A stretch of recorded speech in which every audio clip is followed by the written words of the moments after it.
Womaku aduanan watwe 48 pages nso a na ye 150 Ghana cedis no eno nso nenam eyi 600 cedis ani 800 cedis enti ne bo no atutu omatum bum bum bum bum bum bum bum bum bum bum boom boom boom boom boom boom dia na omoji 200 cedis wo mo de gi 800 cedis na entumu yi ba ya wo mo se afrase edi dwuma apɛ ɛna Ahenkan news amanebɔfo ti si mountain ye yes wo mu nko bisai ade passport yen Ghana fo ɛna ye bɛyɛ enye obi a na bɛyɛ enti se ntumu aba ɛde na mo ka fa ho. Something that's 100 cedis na matimuko 800 cedis. That means mu riame 700 cedis ana. Do you say omanum na edene ana say me amjuma mentiase because I didn't know 200 they didn't say me recall 5 million sa no shedodo no she and say obi antimi ntu kwan obi antimi nye bi what ya say obi anu betimi aye bi because we da no shedodo ba no pese etu kwan bi o ma na wontum kakra o sa brochi kura no mutu no mam usenketenkete esra no wonte so mai kakra na ho kire yengre okurum ha ma aban won teme hwe yeso nti won mo yeso ebetu kwan yeso akonye sika ba onu so anye bi no won mo yen kakra wa to ne obi anya bako ba se uturu sa so bi ho ni sika bako tua se sika na o so ontua no pass ne body yakra so nto hwe yaka no. Talking about the increment, I didn't buy no peso from 100 cedis to 800 cedis. The rate at which things are going, is so alarming. I'm not to crying because be an obenya sasikano episode 8 to coin, will be episode to coin. It's yes, affordable now. Be a bit me a cornoding punso about on my name. Hey, ready and nodding. Ne 8 million there, help us press the idea of 50 million. And then you woo, ye be there. Mohana Hansam come why a pamucho and kind for with the Sremo. Mona Mokabia Manu, where Sremo Mokancha minister and says, the Dinamidi panic show on so and one here. Increments, no dear. Tell you one day, I say, Omu be found. If say, whether too bad, I increase it to 800 there. I say, Abane, so you be found. Too much. Ades, and Baso Ben Kwana Mopa and intimate me increase the idea. I then gave you increments, gave you 5%. Be an say, Bawi, and do a phenocray and do more half a crown for one of my increase the idea. Monsanto Sonomia, then Chimanesi Kakra. Eni amuti ye Ghana fo bi so adwenkyerɛ fa passport application fee aya tutumu no ehun Jankwa ya ni mwana passport ho nsensem ya tumu krata ye di tu kwa kwantro krata ho asem yi enam so ema so afo wono ena hwa ma hodro nsen kaye so onimonyamfo Shali ayoko botwe maame wono so di nsem ba pa kire se nyame anim no kura ni obonsabetiko ewom se enzu ototo anumre mpunsu ato na nso setre efom ya wensi kwatu kwa na gise gengran su otobre mu nyina agiri no fom wodene nanso no aban no sunsu ambushi ne ho angeka ni o mansia ni anhwa na enioma akwadane abutu alintinya so ma hyeda bom timu potwitwiri en wo ma bom to pampers ne bebo di enti obi anyuma bom agese wo monti obi akesi asem ne ntesa ntesa akra debom di atiane se aban no so baka asoya no so baka papa e se Ghana fa ho kire wo mu na wo mo so ya passport ho so kire wo mu papa wo se passport no se yese ya kanokura dia ngofo se 100 cedis na nka omutua no anka kane no omutua 100 cedis no ma Michelle ayoko botwe kire se nya 100 cedis o uhwe mu pa wo mu di passport no djuma no eye 400 cedis na wonom ese wo ho aban no for 300 na wo pe passport no wo atua 100 cedis ejisi yesi ye duadua mu awurawura passport se ne ye no no mu a eye 400 cedis yo eni ade ye na sa 300 cedis nya da ba na etua na enam so se aban so tua sika twitwiri die wa passport ba akopɔ da sani petu kwan wonte no aban so ntimi nya adwuma ne ntantantantam o se wa hwa wo kotua 100 cedis ni wi abafo ajira wutumuda sa wo akwada sa dan na ade ko ye no na wo ba akwada beja be 2 years ansa na passport na ba osimwa mudi mani ko atwura wizi ahwensantamu eni masam a wo ka mahuni kawe se wo de passport to application to ma a chance na ba chance na ba ni na yesikasam o eyesikasam ye se kwa chia de efe eyesika eni ede Government spends 400 cedis on every passport that we give out. It means that the passport applicant pays 100. The government absorbs, the state absorbs 300. It cannot be the case that it will continue because it is affecting even our operations. And Ghanaians are complaining that, the service, it takes long to get a passport and all of that. If government is subsidizing heavily passports, it is difficult to provide any good service to Ghanaians. We are the lowest, $8 to acquire a passport. We improve our services, which is why we've had to increase it. It's not because we want to impose a financial burden on Ghanaians. No, it's just because we need to have applicants pay the realistic fees so that we in turn can also provide them with a good service. Any out here, one on a swafa was share. Ama who draws wakwen ya Jubedia who draws for Foreign Affairs Minister. Mame Shali Ayoko Butchi. Yentua and Samne Soe Daswa Ejina passport any Amanonia Quentones and Samwa. Na no, and Abagana Manashep Jofia, Edom Kumano Meche NPP Amonyukuno. Asami no moche Sabi. Omaimu ansne beji bibia tum ewa bemu ebi abanya so ye bi beji edi sakra bi beba ne dwumadie mu no efam na hyeb dwefie ansana woma je atum enti efa woma ka kene de na ese oso musu kan bi na no na NPP amanyeku wom na hyeb dwefie dom kese no efrens entwofo nhyemu no musu kireche mu passport ya tum ya nkofo kasa kyese ne bo na no den dodo na ada ba no obzo obu o ma na azeden eno musu kirechem se da bi ade ne de baabi da wan fa nto a ebefirato na NPP amanyeko no ai wom na hyeb dwefie efrens entwofo nhyemu a mo kireche nzemu no ena dwomtani pani a okom na hyeb dwefie ono mo a eginetuku a wom hwe amanone nsem so Foreign Affairs Committee wom na hyeb dwefie ho osanso eye mra hyeb dwani emade hyewa asante achim north abeto ampeso aso onumnyafo andi apia kubi bam orei echeche nsemu na anu ukwada ofoyiso bosum ne de tosom yensa ena o kire se nyame anim ne kura nie Ghana ye ni Liberia man no baabi etintim ye nneomagu ehumam se passport no ye nneomu ni na ye ne biae baako pe ye nneomu na ye ne biae faako enti no se enei uhwe Liberia fosiko mu tua ansa no manya passport a na de toto Ghana de ho na ze Ghana de no efo papa onimnyafo ande apia kubi kire se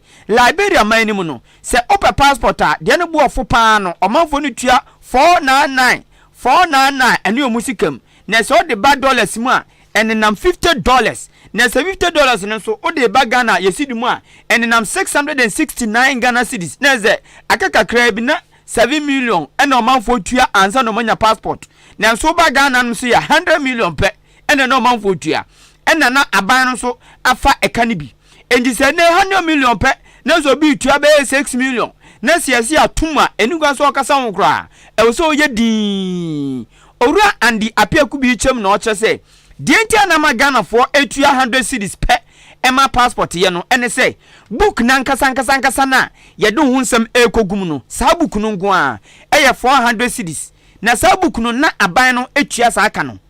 enu nti ena ama na Ghana for ye etua 100 cedis pe no na so sesie de aban ne ye no se obu onu ma aban so sika no di tua sa book no ka no eye etuo ya obu onu ma otua to na aban nate na de akoto book aye passport am obi na de atukwan obi tua to na aban nate na de akoto book na de aye passport am obi na ni pena tukwan na de o tua to aye de ni sika to passport book no no de oto onye na adwin so betukwan eno nom hwe di nom si da bi san de eyasisie papa wa so awale no toprete enti wa crowd so person kwa ma no no ene posi kan so crowd ubetua book no ka no asanso atua nsam ne betintima gu book no mu no nini na aka eno ne nam so ama we ni na akwakoba enti owura ande apia kubi kire se aban no hu saa de no se nkofo tua ne ya tiska na ne ya de to eno aban si da bi se onto book no biem ontua biem eye 400 cedis no ontua biem eno nti ana 400 cedis no abeka 100 cedis ne de ho a eno krampo no ene nam 500 cedis no enti ebia aban no agya etua amane bo no apegya kosoro owura ande apia kubi ohwemu go sei Ghana kwa passport bo no e wo fom dodo na baabi fo nyina Liberia enu omo na printed passport from the same place omo charge omo crofo $499 almost $50 omo tua wo Liberia enso Ghana ne ebji 100 cedis passport no so ne bo ankasa no book no nko ne bo no 400 Ghana cedis Erinti mfie atwa mu nyina no aban de sika 300 Ghana cedis ene boa wo mo epe passport no edi tua ema wo na sa sika no aban di tua no sika na mu am sika mo tua mo taxes mo tua ene edi sa passport system no mu ema wo mo etukwa no nya akwanya etukwan na we be ka se enti se me am person tukwa no me na metua sika de aboa obi opeso tukwan ya na the answer is no na so obi peso tukwan ya ene ono antua the sika de beje ne passport no nko Ejano no I ready so be tukonya ene ye krado say passport no utua bibia onipa oti so ka say ye majority kokoso no wo mo nkrofo ba ko meche NPP for emu ba ko omra hyebdefie na okomra hyebdefie a ono na edwomtani panima basum ko ehwe amanone nsem so osanso emra hyebdwani e wasante achem not abeto ampeso aso onumnyafo Andy apiakubi Ebusiana wo kire wadwen 0533898915 SMS no de fa so ba ye bekenka dia ma Facebook so ye twa pa kidi rada ye koso nti show your mind kire wadwen democracy ne ye wombo nti onso kire wadwen sam atwagu na watwem nyina ya ebu akire de ususuo fabra na yenkenkan fama ma yento aso fama wane edi ani kwa kopiem ewo general overseer pani awano ene kwafa Leaders Light International Church eba akuriso Apostle Dr. Samuel Kofi Dazi wode nsem bia to nanado dankwa akufu ado anim a wose wo sre no papa wonkeka nyomansi ani adu show boy sani obi aso wo ye show mine no one shot one pa black pen bi se blue pen so nko pebinto big ni bu ya 3 cedis ubenya biato se nanado hwe na se pen nso abankasi ho nyina da ayira onu asofu besim pam obekwa kwa topan ni bia ma no afa wo topan ni ma no ade hia ne kase ne se onfantum se mra hye bedwamfo fa enkrata ne mbra so hu nkrata akro anti-LGBT hunsansa proper human sexual right hwan bill na ebe pamu trumu ni tafribomski awo se ya ni trumu edio nso mende meka enti trumu hunsanka ya no ose danado dankwa kufa dunya pen no oma parliament fombra no montamade ya nemda so wakase mo famba ju wedi omfra sab hu mo famro na mensan na nado nhwe nyame animu anu onsan kratai na entimi emwa na Apostle Dr. Samuel Kofi Dazi kiremu a se na nado dankwa akufu ado edi osia yo asan sa bill no a nani monyambe huri kwam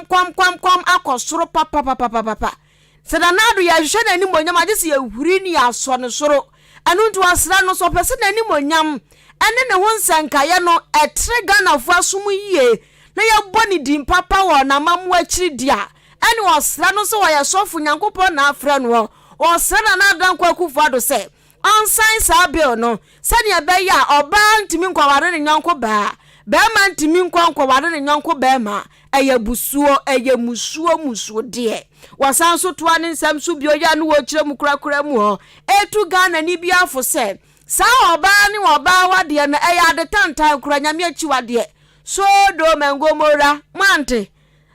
se so do mengomora enkwafoi ginger ginger wa mu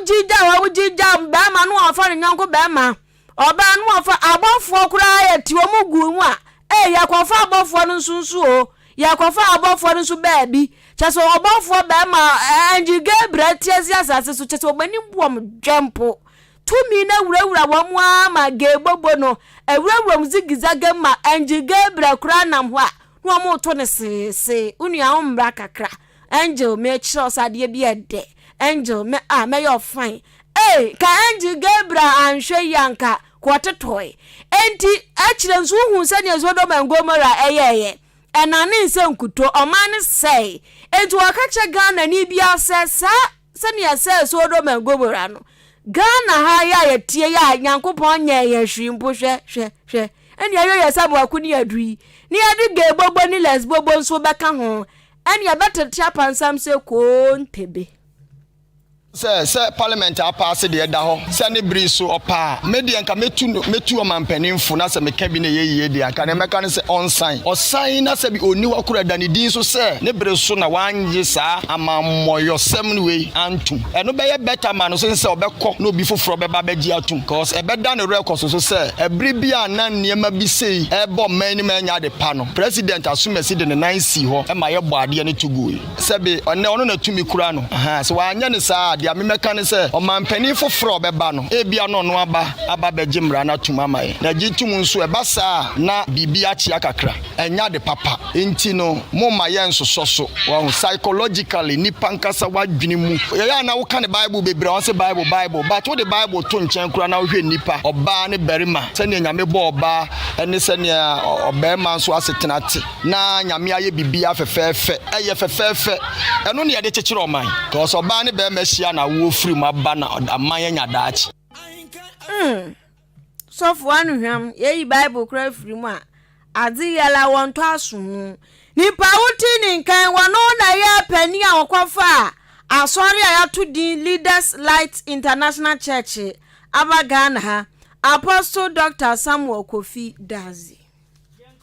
so ye ko akwan so na me kan so asugusu ya wutie over the week kasebo ewo Ahenkan FM what wasum papa no for adwenture 0533898915 text message and a WhatsApp you can come on Facebook live on so if you are seeing na nipa no pe ordinity and a control mouse or dear to your po sexy dd and a machine so osofu jack and so elbow ya chidom chanyu die ahodi ginam papa me nko menzam so Ghana akwan so na meko Oshankani woma etwi taxi ni woma ebotrotri titiri woma di efafa nkrofo egiskan commercial cars no woma sem na me babekin na womunya post for de akwakwa zo bi ne yire ewo kwanzo nyansem ketwa na ene se ebu won ma shankani na ma obedu badia ni yegina no post ni yegina no post ni gina na where is your license no ya kire no o kan ta na de tuntum o se visia na twum fine now o taxi ne light is na pampam won o si o nie o okay you we ma me hwade so trap get am hwe no aso o bibia de dem no chese o pe bibi de nya driver ni no o kawe no aye no o kawe no atre no o kawe no atre no bon safi o yas na me ko hwe insurance no akwa ko hwe insurance o say driver your insurance is dead na insurance na wu na say no anu no police ni nzemacho aden a o ka insurance no awu ti no wache no na o gina ono wache ka no na esi ono eyade a ekoso okwanso papa na ready akoso ama omamu nina attorney general a osanso yeso afo hwe atentene ne so onumnya for Godfred yabu adame sade we yakoso okwanso a police ni ye yose ka wutwe no insurance na wu intimacho mache ka no insurance intimache no wom tade drivers papa and attorney general ankasa edi na ne hu bi watibi wanya ho amane bebre ente ya no mse adenti na driver ni kutaka nam kwanso na post ni gina na osine insurance wunti magina no so acheka no osi dabi etia road traffic act etia kura Ghana mamra no baabi enu ono ma ya twa se driver ni kutaka na insurance no awu a anase nya valida osi magina no so na macheka no osi dabi post ni bi obesa bia no watomra wafom papa na ade a ekoso okwanso post for ne arshankafo ntam no ena attorney general yes okay sese de obeni watwe krata koma inspector general of police IGP Dr. George Akufu Dampare said onton krama ne mema na wo akwanso post for ne wo kwanso a wo mu gina car eya dwuma osene insurance wunti mache no osi dabi driver insurance wa ye nyina so enche no ensanse mram no sa insurance na ewunu driver no onye fumso bia eno onto mra kase bia ewo road traffic act ni mu enteni kwan se wu post ni no ugina se na insurance wunti magina so macheka no mache no go and call your master ose freka na bra ne ehun bro fangase atoni genu ase post ni obeto akoso aye sa ade no eyemra watu sa mra no wachi asamra nti wasre IGP se oma ne mamu ani nya sa de na nimanim ya na wo mu nya sa no mani na ebiem na osan chem se driver ni twika na so do traffic light na bia light no hu na nani ama no so ohu asa asokokọ na atwam ananse bia kokọ no enduma ansa na otwam eno so ukojina so chi driver ni a eno so watia ma oposi ni watia mna sanse driver ni kro na oyemfom so kotwam wa bra light kokọ sisu no onyemfom so bia na no nam so ama sa asem mienu weyi enam so ma deputy PRO ema GPRTU dwumakuo no owura Samuel amwa so kire se asema o IG attorney general aka no wo mani je won papa na enu krotodo wo mu GPRTU for wo manya ho amane bebre nanso wo mu ka che police for na wo mu mfi wo mu ka che mo a wo mu mfi oye ya so insurance awu magina so macheka no ko from master bra ene ho nsensem bebre enti de IG attorney general eka no enu krotodo wo mu ta na chi abribia ni dombia na owura Samuel amwa oya kasema fo abede chire ema GPRTU ko no de okafa attorney general anamuntu no ni.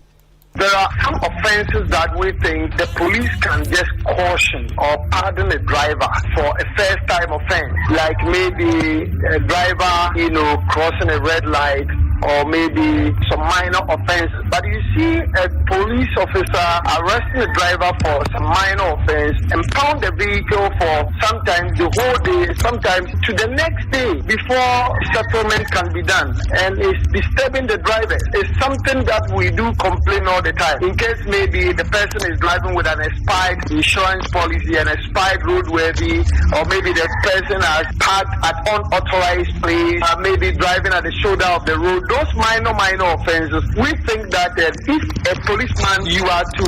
process the person to court, you send the person or the driver to the police station, you process the person, then you give the person a date to appear before court. You just discharge the vehicle to go. But sometimes they will impound the car. So we think that what the Attorney General is saying is 100% right. And the IGP has to do something about this.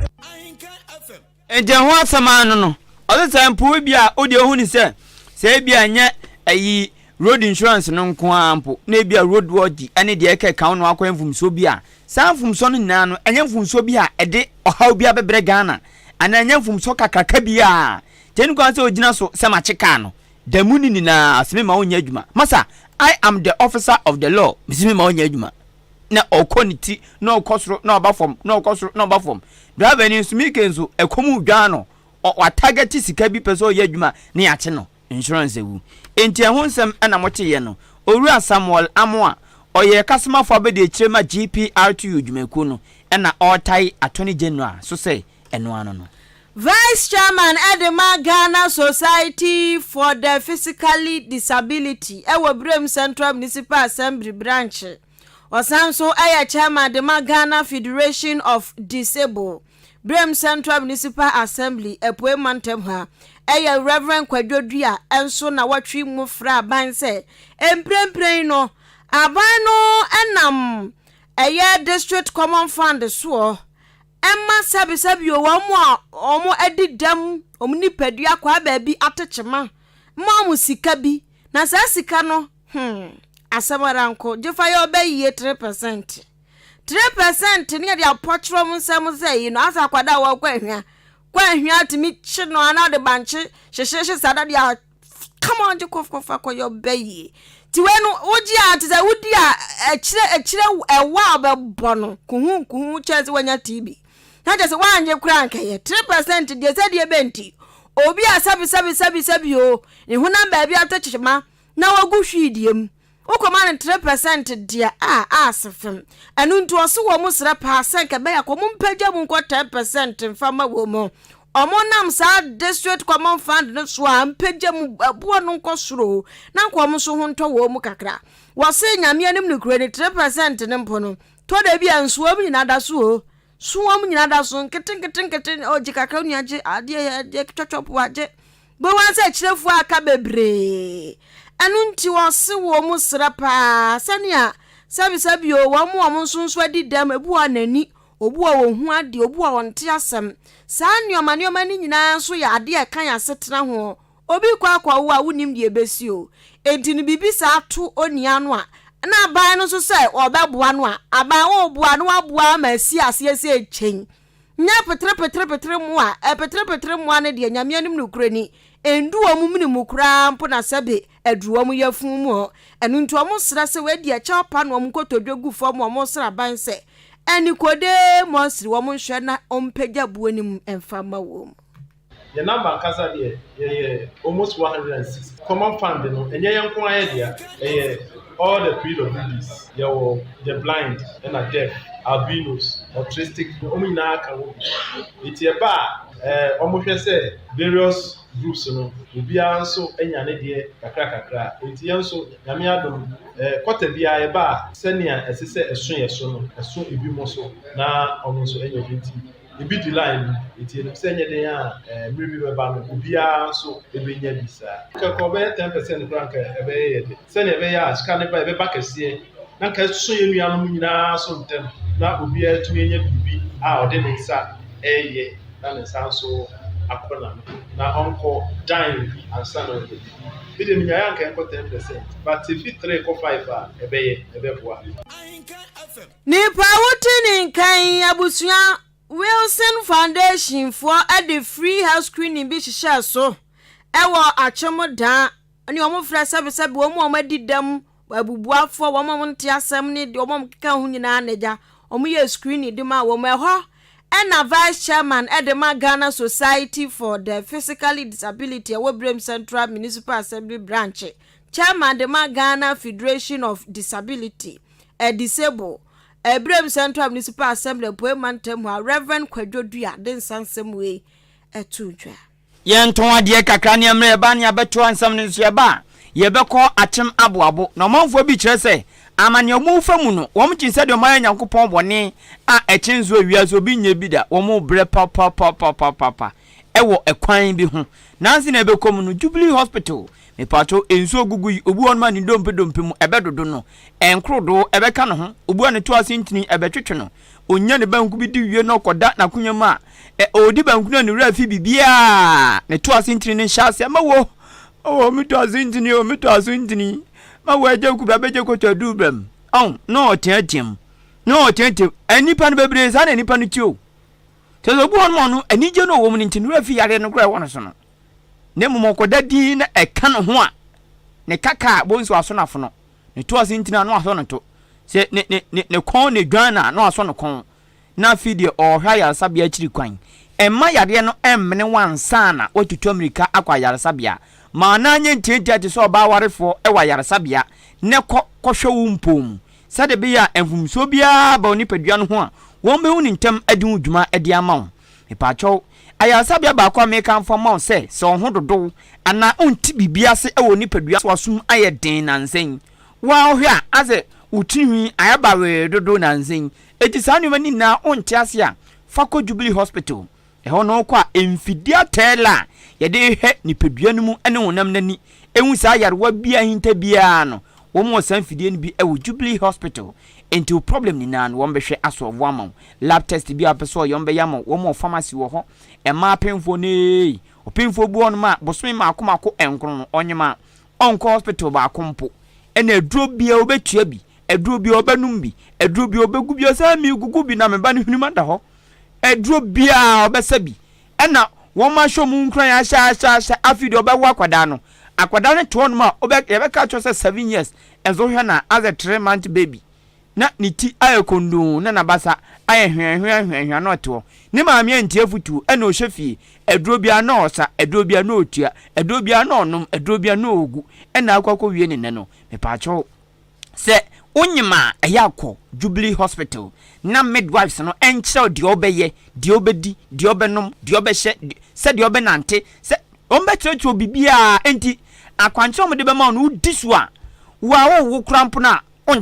onti yawo ena afin so be wo afa ho afa wo ba ahoden so ti akwada no so nyon say yes nyame atonbo no anye no ena na mame so aso omre nti ya ma na kwankyama akwada no ayefefefe eya fa ko Jubilee Hospital wo mo sa abre ne pa ema me pa cho ope baby aye surgeries a wo mo ewo theater ewo hono ultrasound and ECG scan machine wo mo eye clinic woni aprunso eyimpen ewiasi so abuei light si so abuei fa ko wo mbehwa ama obi nso on ma na se opese ose no utwitwi homa ehon da wo kama ana opese ye fita ana ebi ha opese otufiri o na watumi abodompem ana ebi nso on ma opese eho ehwedodo o kasa asfefefe enti opese odi bi kosi ho no de opese wo ye ewo se ho bia no Jubilee Hospital oyuwa won be bia kama edi ama ewo dental clinic wo no patro hypertension ekumu enti ama na anya nchintia Jubilee ne kohwe yare no meka de ne magade he de ye obi a fakọ ho won behwe ayama won gye health insurance ankrankra de ne aban de canteen so ewo ayaresabia ho enti wo de obampo de nya no sika de akani na ubenya ewo ho no amozamifo nso sei won wo eyi baabi a amozamifo ya sori ewo hospital just hospital de odu a etse de odu fi patro Jubilee Hospital de omde abebom nie wọ́n abie Jubilee Pharmacy ehon nduro nko anomton na eno no nya hospital ne dia just that esi hospital no asase so Jubilee Pharmacy intano no ebia wakọ aboabo health center ya twa drama ebia wakọ Odan government hospital ya twa drama ebia wakọ Sokode hospital ya twa drama ebia wakọ Hohoi hospital ya twa drama watia do no nya bi ntwa utumi ba Jubilee Pharmacy no abeto no problem eho mo obia enika sem ne say eno pane ayaresabia the whole odani ni potem ni na ayi pharmacy a odani ni potem omompon womo rane 24/7 anopa ubenye duato anadwo 1 ukwa ubenye duato anadwo 12 ahomache 3 ebri bia bekobia no ubenya womo amomasom 0244 575799 0244 575799 ana 0241 784 645 achimoda ene aboabo kwantempon no so ena abehu Jubilee Hospital na ne wo mu edi enzawo so afi yetoa ensem no so Ahenkan FM what wasum na otwe mu adehye won achim aboabo salvation achim aboabo salvation brono bebri ehye so no mo na so peso ofri aboabo krodua no mu na ko aboabo brono foforo bi efe no aboabo bangalo se obaba kofa kwantempon na besi eya na ewa enti no womanya kwantia bi a womofa so eko na saa kwantia no eno no befa aboabo salvation school mo no mo a na wane ma kakra ko for wure ma na de kopie aboabo bangalo utumi for ko living bread utumi for ko Ebenezer El Shaddai ebabi bebre a etia pan wura ho a osoko de ona wo se na ekwan a obefa so ansa no akosa abro no na ewo bangalo living bread El Shaddai ene mia ni na no nyamia nim ni kroni oni afrom enti senso to a untumi ntwam eno na omankasa nimdie mu womabobbo entabo ensamso bi atoso na entabo no ensamso no enche na asai eno na omanfo sre aban ni mpanifo sei enkabe ya won meyen samso papa ema won se de be ya esukufu etwam adokitafu etwam anasifu etwam asofu etwam nananmanfo etwam ene obibia akuafo edi akonyaba no won betumi akwaba asumdwemu ama mo ho enkokere wo mo Nye titiri school for amu efa okwa mu fie amu ekwa asole wo ho no mo nye so yesi ya wasamene ma wa ha o ya wa hemfo wa ha sei ebi kura tom ankwala na ekwa school ne kura na ebi tom tim na ebi abesi akọ fie enye kura ti omo hwe no omo nyama ye ne ebre wo sai ho no mo ne kakra na ye ebre papa me kwa asole a de mu ya sai ebu me nsuo tu me ntu ma nyina afo eti pa mo cha me ye maye yes remo bridge here yankasa school fuwe wa no monam salvation eshedai oha no monam ti esre mu maye wa esre mu pa e bridge ne de no kwanya mi ne mai haye pa nsiota yentimi school fu na mo fase no so mo bre omo ni baby am befa ase na e shotu a ofa no ai de wedu school mu no se de esre on rabo so hye na onye mayen bridge ne de sister o so mo boan no mo ye bridge ne maye sensuoto a na kura yi ti hye omo ntimi ko ateche mi se da hwa me ko hwe mu no enye nyame ko anka me kam enti bridge ne de samo be boan ma ma ya man de anka be ye de pa be sa bridge ne nyina sei ye ko kura je ye fateche no mu ansa na ye timi ayede akọ ehon me ye banso asa enti bridge ne de momo aya no monye maye omo be ya man do omo me ye no ma me de fe na fie no so ma fa table me se aboabo ntim sa ye nto aba ye be keka ne ma ne nyina to agu mimi kita me squad ti se omo passe ye to aba ma omo dia ama ya bridge ne maye so mbeza moto ya to aba no mo dia mo ma bridge ne mayen If you want our vote, come and construct the bridge. Adesha otise wo mu kase wo mete achim aboabo salvation ene nimpotem amane wo mu hu wo ekwan a ekọ bangalo living bread El Shaddai ene de ekeka ho no enom de to yama ne bofo anim. Abusuani amaye nkonkwo piemu ewo ashaman beka metachirama obi dia ira no nso metachema me dididie me bet kano afa minti taste wo benum menum wo bekum obi bibia ira ma mento me boa adehia wo ashaman nyasam ketwa kra chese titru ne ma no wo mani afeta wo ho papa ene se na watwi mu ofosu ni bi to ni fosu wakwen selection aba abranti o papa wayi ni selection ya chese wodi agu ho no mu apilolo o shempa na se ne baabi ehye bia wan agire wan ka choice ape obeyi ama o ka skinny obeyi skinny ama nika papa mtempe chichirebo obeyi ama chese wodi selection banka sa ofosu ibi no oton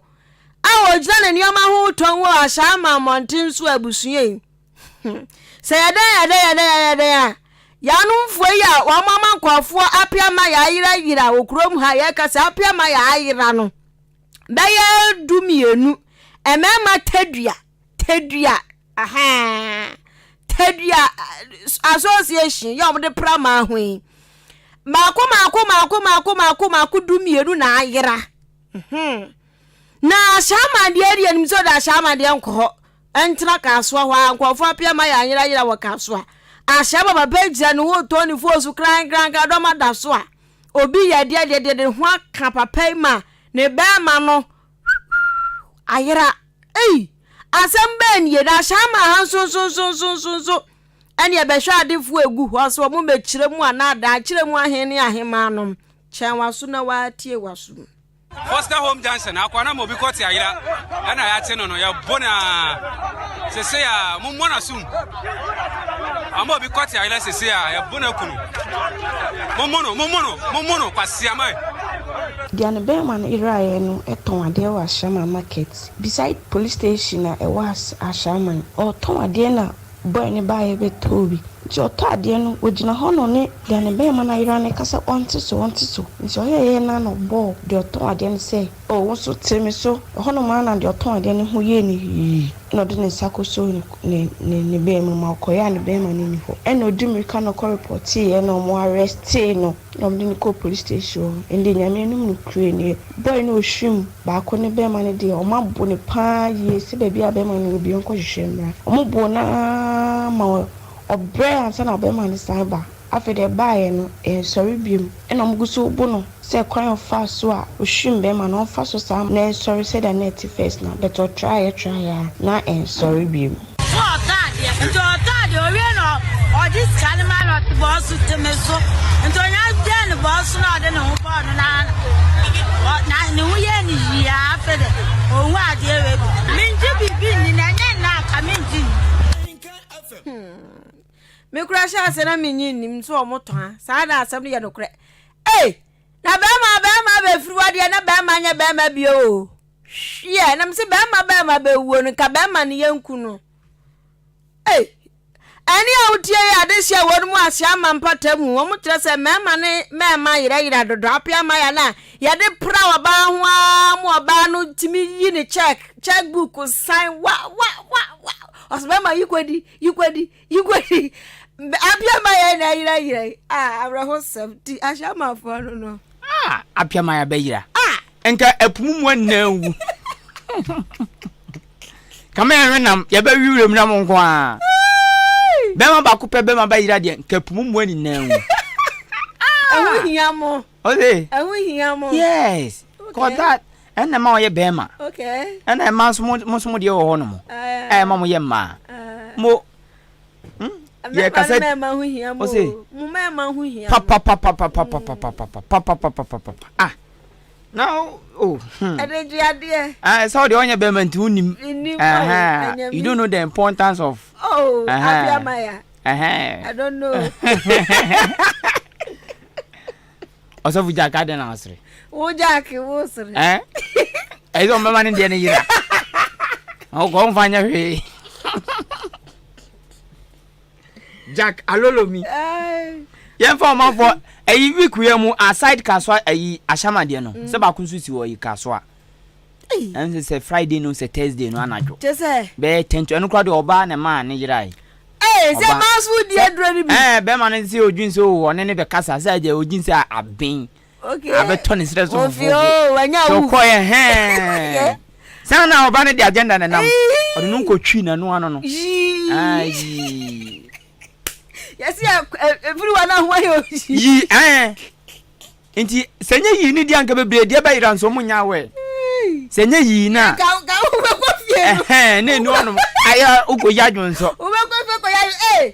eni onu ade ayi aka ayi adwon so ngwa na two mosquitoes ni guase ho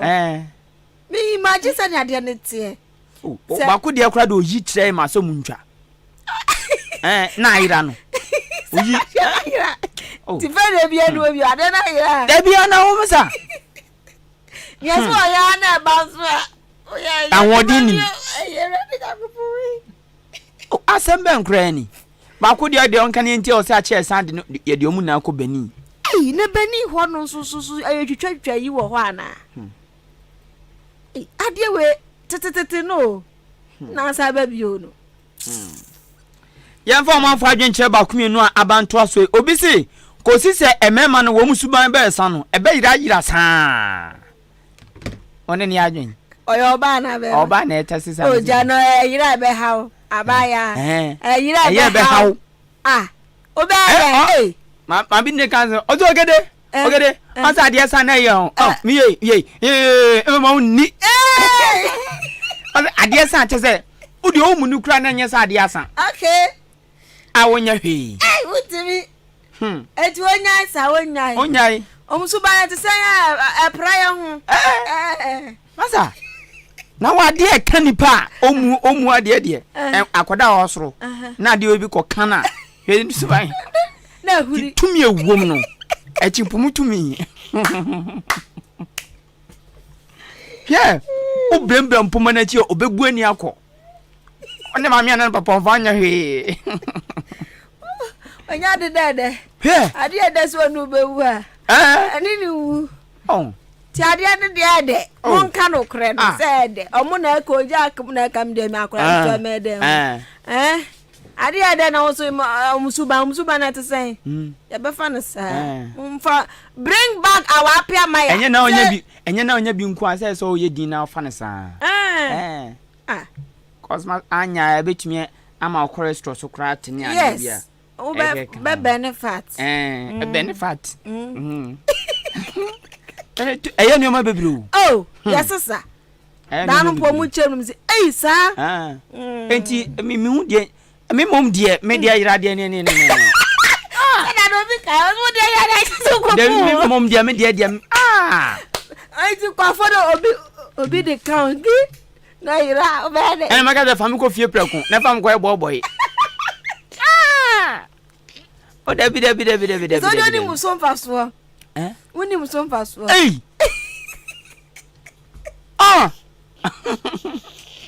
importance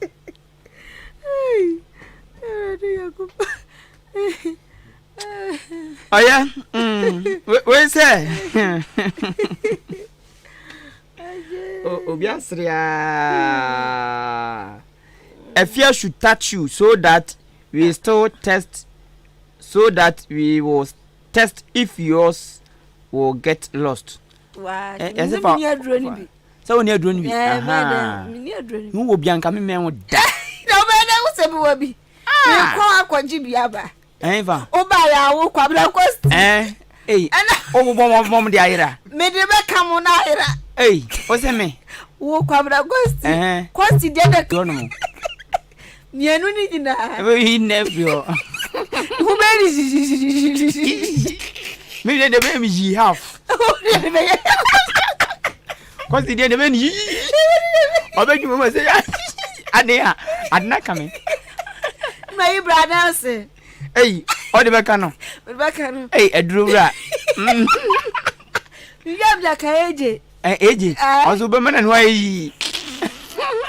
Ko bi ke bi na ni di bu ba job de. Ko Jack de be jare so. Jack de be jare. Ofa nya hwe. Ntoma efia so nya duro ni be ma mo hwan mu yi e na obobo din no. We say kwan ko achima boabo ayaresa bia onom no. Se enso to a ateche. Se wiabon so a mfuturu. Nyame anim ni kranie ha omapom den pa. Owura John wanfani di anka ho. Ni message ode bae wanfa bi ofi ankasa anka ho. We say Togo Freeport adena Ghana nko de yenye Freeport. Ghana adena yenye Freeport. Nasema obisa eno no. We say good evening. Ahenkan adwuma for me di Desmond. Me free achem odan kwanta osinjian koma defender Orlando manager. Nyankopo nhira mu ni na otie kase na papa. Say bright nso so otie e wachem asene. Osi Ahenkan fam no size. Osi police people. Please police are our friends. But no one is above the law, so they should deal with them. Tine dia all kafa sa asem no ho. Eno no. We say eye pan say emema no mema beyira. We oba na de bai. Oba ko trimo den papa. Isi obekom na bema bia mafia no. Ono ana no ho be kire no. Ono ana no ho be kire. Ese obu on mo na no papa o me metumi o. Me do 1 year metumi na yo mate. I don't want to crew coverage. Oh, so the some days by beside them and pet or one. Oh, and to me, so Kuni. So about the animal mamma to us. I bet for us and say, Mukuni, who cried. I've been for Phyllis.